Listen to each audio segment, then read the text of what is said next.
Selamat pagi Bapak Ibu dan saudara-saudaraku. Senang sekali kita berjumpa pada pagi ini melalui renungan pagi edisi 18 Oktober 2021. Harapan saya Bapak, Ibu dan saudara-saudaraku tetap dalam keadaan sehat, dalam damai sejahtera Tuhan.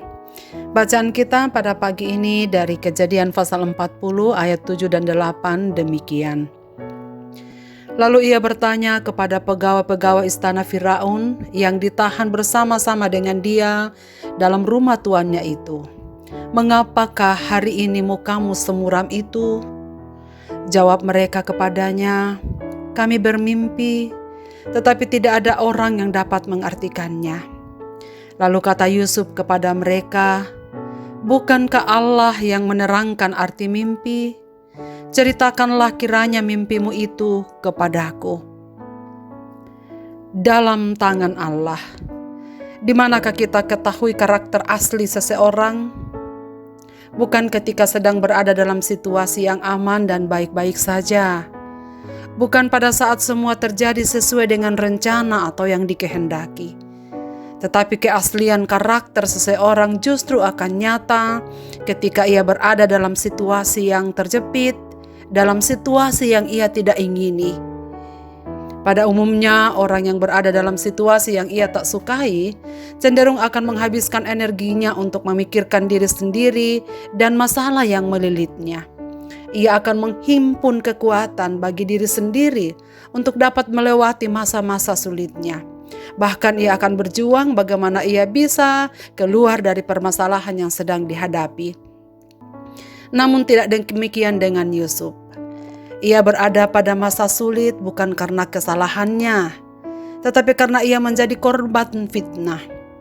Pada saat Yusuf berusaha melakukan pelayanan terbaiknya untuk tuannya Potifar, sehingga kehadirannya membuat kekayaan Potifar makin bertambah. Potifar tahu bahwa Yusuf adalah seorang yang baik, jujur, dan tulus. Ia seorang yang dapat dipercaya dan diandalkan. Karena karakter inilah yang membuat istri Potifar diam-diam mengagumi hingga ingin memilikinya. Akibatnya ia membujuk Yusuf untuk melakukan perbuatan tercela kepadanya. Namun saudara sekalian, keaslian karakter Yusuf yang baik tetap ditunjukkannya. Dengan alasan yang kuat bahwa ia tak ingin melakukan apa yang jahat di mata Tuhan. Karena hal inilah istri Potifar merancangkan kehancuran Yusuf dengan membalikkan segala fakta yang terjadi dan membawa Yusuf akhirnya masuk ke dalam penjara. Dalam penjara ia bertemu dengan pegawai istana Firaun, juru minum dan juru roti yang dihukum karena kesalahan mereka. Hingga pada suatu malam mereka bermimpi yang sangat mengganggu dan membuat mereka bersedih. Sebab mereka ada di penjara dan tak bisa menghubungi para penafsir mimpi di luar penjara untuk menolong mereka. Dalam kegalauan itu Yusuf datang dan menunjukkan keprihatinannya. "Mengapa bersedih? Apakah yang saya dapat bantu?" Demikianlah Yusuf dengan lembut menunjukkan kepedulian kepada rekannya yang sedang bermasalah itu. Yusuf sama sekali tak mempertimbangkan bahwa mereka adalah sebangsa istri Potifar yang telah memenjarakannya. Namun Yusuf tak menggunakan kesempatan itu untuk mengingat kesalahan istri Potifar, walaupun ia dapat melakukannya. Meskipun ia juga sedang dalam penderitaan, tetapi masih berusaha untuk menolong orang yang membutuhkan. Masih memberikan kepedulian terhadap apa yang sedang diderita orang lain. Ia tak berkata kita sama-sama susah. Mari kita fokus pada masalah kita masing-masing. Dalam kesusahan rekan sepenanggungannya, Yusuf menawarkan bantuan. Dan saudara sekalian di sini menarik dari apa yang Yusuf buat. Sebab apa yang ia akan lakukan, ia menunjuk jelas pada Allah. Ia berkata, "Bukankah Allah yang dapat menerangkan arti mimpi? Katakanlah kepadaku." Hal ini menunjukkan betapa Yusuf menyadari bahwa kemampuan yang ada padanya karena karunia Allah.